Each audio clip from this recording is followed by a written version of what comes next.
Hi Aries, this is Lisa coming in from Soul Searcher Tarot. I was coming in to do your February reading for 2019. I already meditated over the cards and I shuffled them up, so we're just going to get started.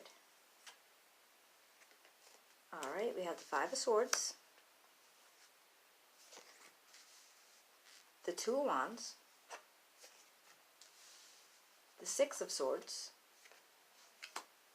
and the Two of Swords. That's a lot of air energy. Okay. Now the Five of Swords is a conflict, and it looks like there's conflict with other people. You may have won whatever the conflict was. I'm not really sure what it was, but you may have won. They're walking away and you have their swords laid down. So it looks like you had the upper hand there. The Two of Wands is a card of duality. You have two different choices. I believe one of them is imagination, or the other one is action and creativity. So you're going to be making a choice on this duality. Okay, there's your two choices. We got the Six of Swords. Yeah, the Six of Swords. And this is going from choppy waters into smoother waters.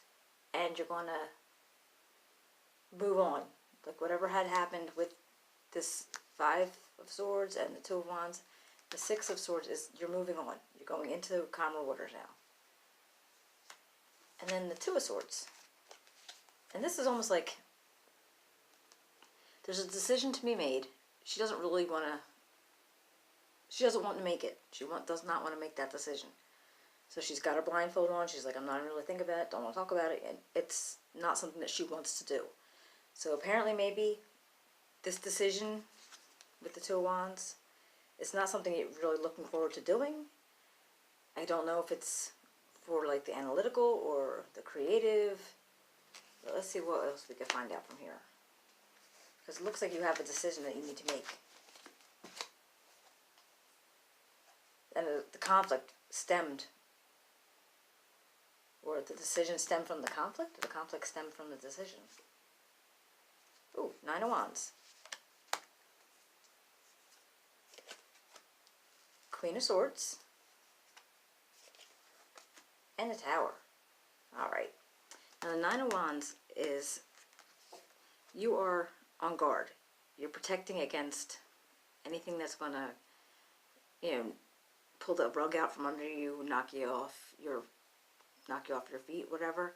But this is just a protective energy that you have because you know that you have the skills and the strength to be able to do what needs to be done. You have the knowledge, you have the skills, you know how to do this. You've been through stuff already, so you already have what you need to do. You just have to do it. Alright, so this is where you know what you have to be able to do. Now the Queen of Swords, she shows very little emotion. Very little emotion. Now I'm not sure if this is somebody that you're going to be meeting in the near future, or somebody that you already know, or if it's your energy. It might be like where you feel like you can't be opening up yourself so much to let anything influences in. Because with the Queen of Swords energy, you won't know if they don't wear their hearts on their sleeve. You won't know if anything's wrong with them unless they tell you. Otherwise, you would never even be able to know. There's very private types of energy, people. And so that might be what you're doing now, or somebody that's going to come in and help you with something. And then the Tower. Alright, this is, I don't want to say a disaster, but it's like a quick ending, like a bam. Whatever was going on is over. It's over, it's done. The universe has said, put it away, goodbye. So the Tower moment happened, and from what I gather is you had some conflicts, you had to make some decisions, you were going into smoother waters, then the decisions that you had to make, you didn't really want to have to think about it. You were defending and using your skills and knowledge, and then you had maybe a different personification of yourself, and then the Tower moment happened. Let's see. Okay, well, the Queen of Wands, right there under the Queen of Swords. Now the Wands Queen, she's like, she's generous. She's generosity, she's strength. She can pull through anything that she needs to. She's not afraid to move on her own. She's just very strong, very generous, very strong. Now again, it could be somebody else's energy or yours. Somebody you're going to be meeting. And it comes right after the Tower. So whatever this Tower moment was, brings in this new energy. That's weird. You have all Wands and Swords. Wow. Oh, 4 Swords. Alright, this is taking a moment, taking a breather, giving yourself some space, resting. So apparently, after this went on, you needed to take a rest before you decide to move on with this journey.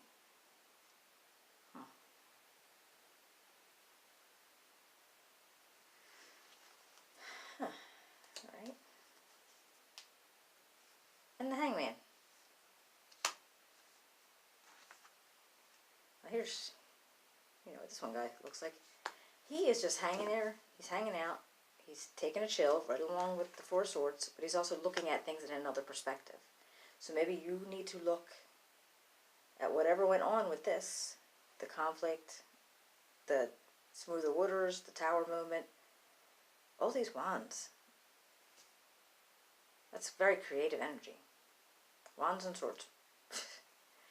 And that you're going to I think you're going to hang out and you're looking at it from another perspective. So what actually could I find out from Hangman? Why is he here? What are we going to be able to see after the Hangman?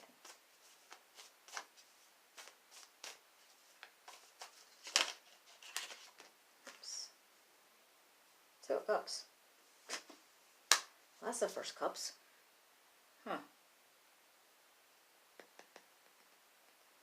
Okay, well, this is a unity, relationship, marriage, just in general, a joining.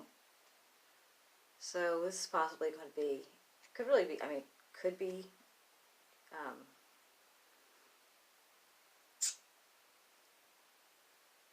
it could be a partner relationship, it could be a business partner relationship, it could be anybody that you're having a unity with, a joining with.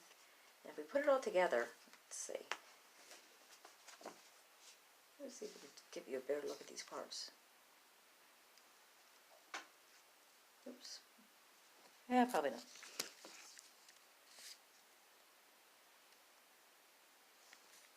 Okay. I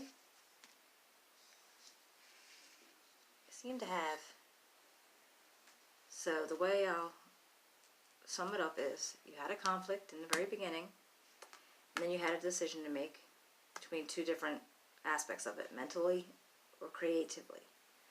And then you were going with the 6 of Swords and you're moving into calmer waters. But then the 2 of Swords, they wanted you to make a decision to something you did not want to make a decision about. So it's just kind of like you were just defending against it, didn't want to do it. And then the Knight of Wands, he's pretty much out there saying, okay, I know what I'm doing, I know, got the knowledge, I have the skills, I could do this, and you're protecting what you know. And then we had the Queen of Swords. And again, she's that kind of, not wearing her heart on her sleeve, she's not letting anybody know how she feels. She's just, not aloof, I don't want to say aloof, just kind of like, not very emotional, hardly at all. And very strong in that way. And then we had the 4 of Swords where you're taking a rest. Oh wait, I'm sorry. And we had the Tower. The boom happens. And then we have the Queen of Wands. The 4 of Swords and the Hangman. And the only thing I can actually come up with is, after this happens, the Tower happens, and then your energy changes. And you go from the Queen of Swords to the Queen of Wands, which is again generosity and strength. and maybe not feeling, I don't want to say bitter, but not feeling so, how do they put it? She is suffering with dignity. The Queen of Swords suffers with dignity. You'll never know, but if she is, she keeps it to herself. Whereas this is a much more open energy, and it's very generous and very strong. And then there's a waiting period because you have the Four of Swords and you have the Hangman, and these are definitely cards of waiting. Waiting for what? I don't know.